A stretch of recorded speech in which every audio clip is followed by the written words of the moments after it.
Здраво на сите. Океј, многу ми е мило што сте тука. Фала многу Александра за поканата.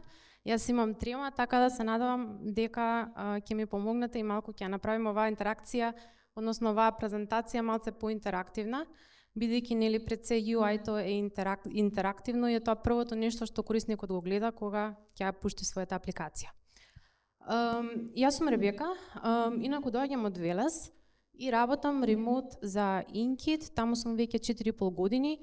Inkit представува entertainment компанија која што има 3 продукти и целосно се фокусирани на контент, од книги до видеа и така натаму. Она што денеска ќе го зборуваме е за мобилните апликации.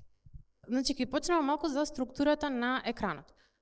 Тука имам некои си проценти кои што не се точни, значи требаше нешто само да се стави.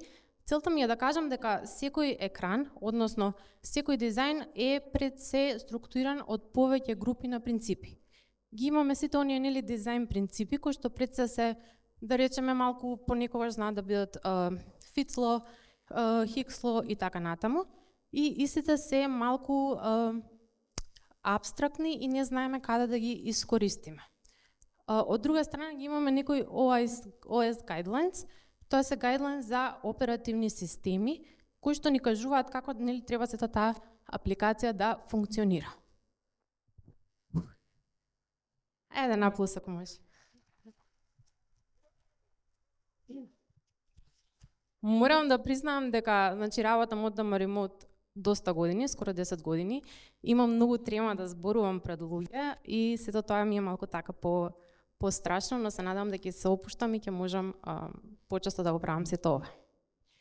И на крај ги имаме практиките на кои што денеска ќе се задржиме и овие практики се повеќе некои така интересни клучни факти за UI дизајнот кои што би можеле истиот да го кренат на едно малку повисоко ниво и да го направат да биде по-премиум.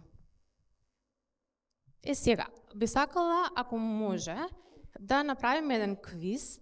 Не знам дали некој од вас до сега го видел вебсајтот Can't Unsee. Да, одлично. Значи ќе ви бидат познати. Целта е да погодиме кој дизајн е точен и бидејќи сакам да кажете 1-2, значи малку да биде поинтерактивно и да одлучиме зошто тој дизајн е точен. Имаме 3 прашања за 3 различни нивоа. Идеме со првото, што сметате? Број 1 или број 2? Зошто? Одлично. Значи, 1 имаме конзистентност, 2 имаме неконзистентни иконки при користење на дизајнот. Одиме со малку второ ниво, 1 или 2? Ај погласно? Зошто?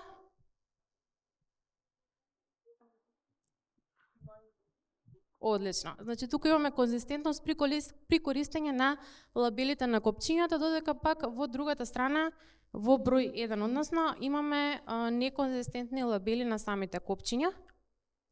И последниот пример, малку потежок. 1 или 2? Двата се точни. Значи се работи за иста. Фала за аплаузот, може посилен да биде.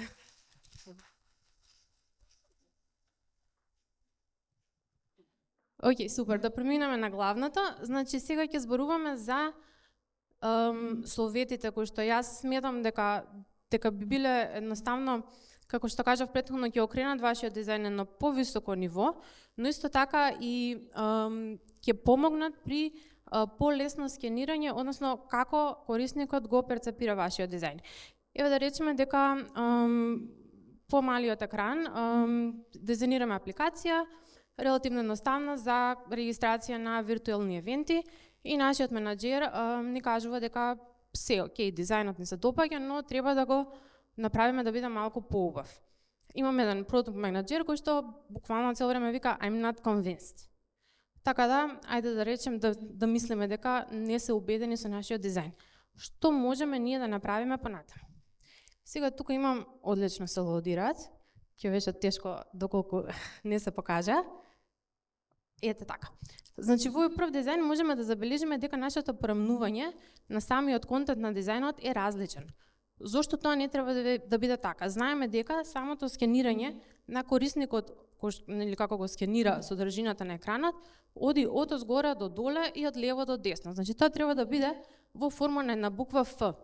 Доколку ви се појават одредени празни простори, тоа сметам дека не представува никаков проблем, така да немојте да користите justified align text да го направите, нели, да го потполните тој дел што ви е празен од десната страна. И доколку го успееме да го порамниме овој контент, ќе изгледа малку посредено и поубаво. Така што, доколку некогаш се сомневате дали и како вие да го средите контентот на вашиот екран, секогаш одберете left aligned опцијата како еден вид на посигурна опција. Central align е исто така добро доколку самиот параграф е краток, да речеме испод 3 реда, и доколку може лесно да се види, односно кога е долг, корисникот нема да може да го исчита до крај, ќе му биде по-тешко.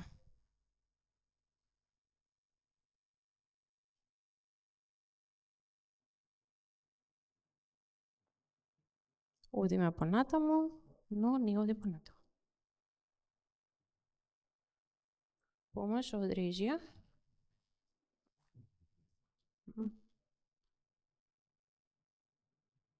Фала ти. Океј, првото е малку поконтроверзно, значи користење на само regular bold font. Сите знаеме дека доколку користиме повеќе фонтови во апликацијата, истата може да изгледа многу сложено и нема да биде читлива, значи разбирлива. Информацијата која што сакаме да пренесеме ќе биде многу тешко да биде пренесена кон корисникот. Јас искрено користам само овие два стила на фонта, односно одбирам еден фонт кој што имам неколку омилени и го користам само regular bold фонт. Зошто е тоа така?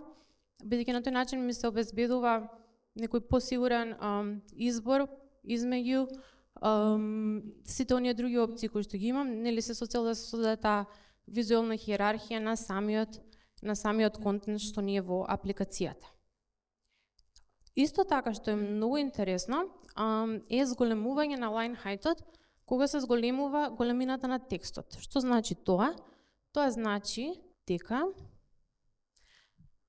гледаме дека body текстот ни е, да речеме, отприлика 14 или 16 пиксели со 160% line height, доколку истиот го направиме да биде 24 пиксели, мораме да ја намалиме line height-от, значи кога го зголемуваме фонтот, да го намалиме line height-от со цел, нели, сето тоа да изгледа многу поубаво, бидејќи сега гледаме дека Chat with Jessica Smith е многу поблиску до останатата метадата што имаме во самиот екран.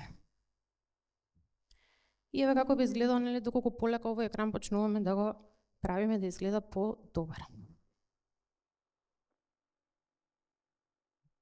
Океј. Следно ни е јасни call to actions. Што значи тоа? Значи знаеме дека целта на нашата цел како дизајнери и општо целта на нашиот продукт е да го донесат корисникот да направи одредена акција на одреден екран. Како можеме тоа да го направиме? Да го истакнеме нашиот call to action, односно каде треба да оди корисникот од тука па натаму.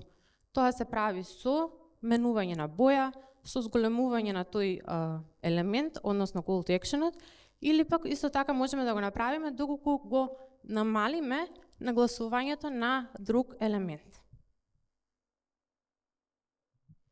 Тука гледаме дека нашите builds исто така користат боја, што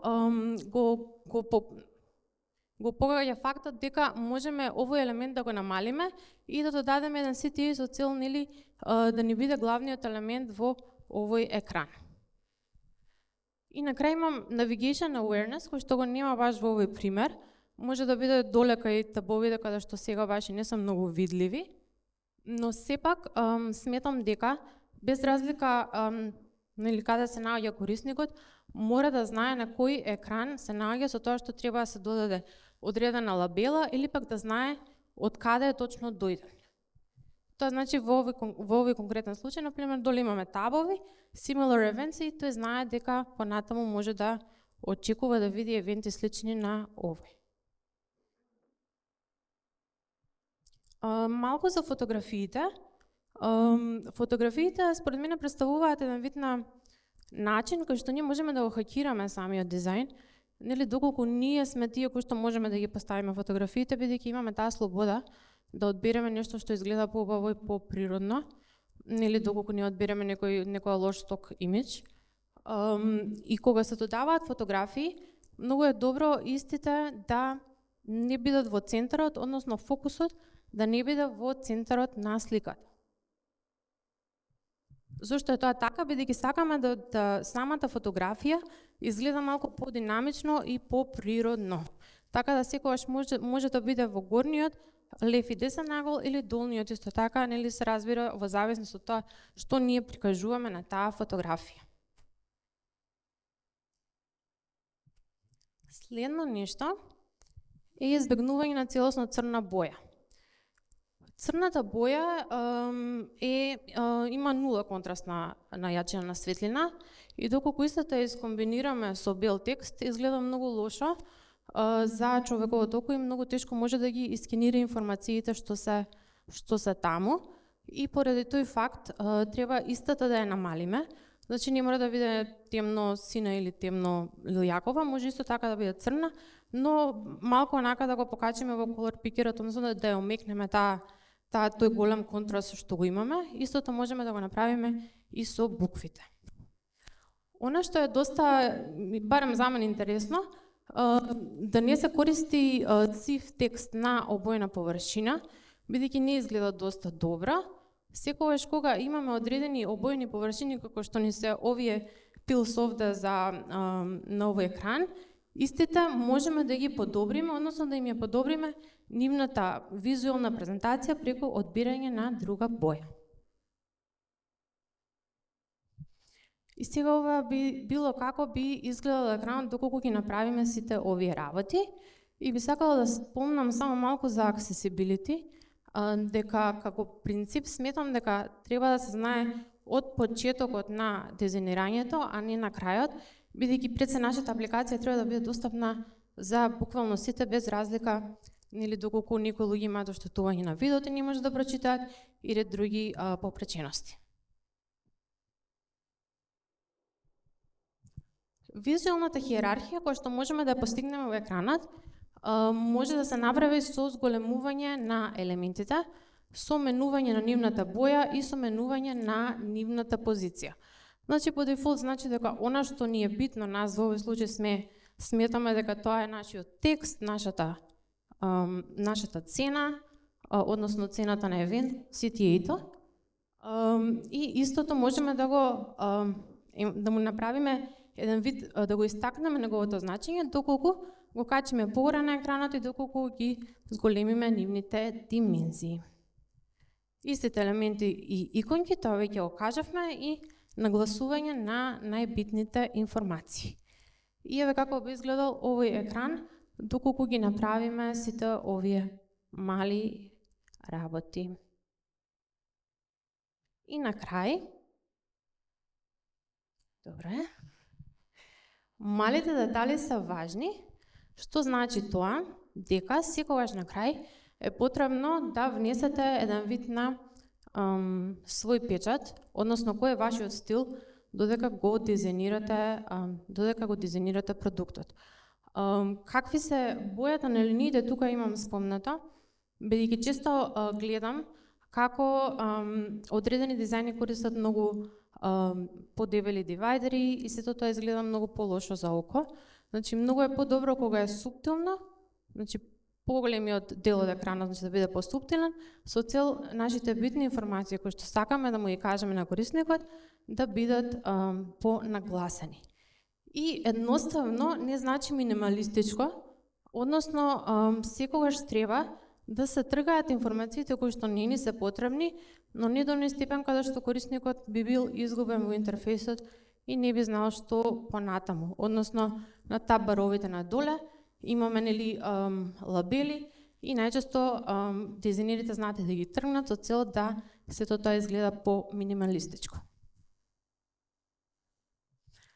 И кога ќе го имаме веќе да речеме структурата и сме задоволни со нашиот UI и како сме го средиле контентот на екранот, ние тоа можеме да го направиме на многу различни начини, односно да користиме многу бои, да ставиме на наш печат и со цел да го одобрат нашиот дизајн.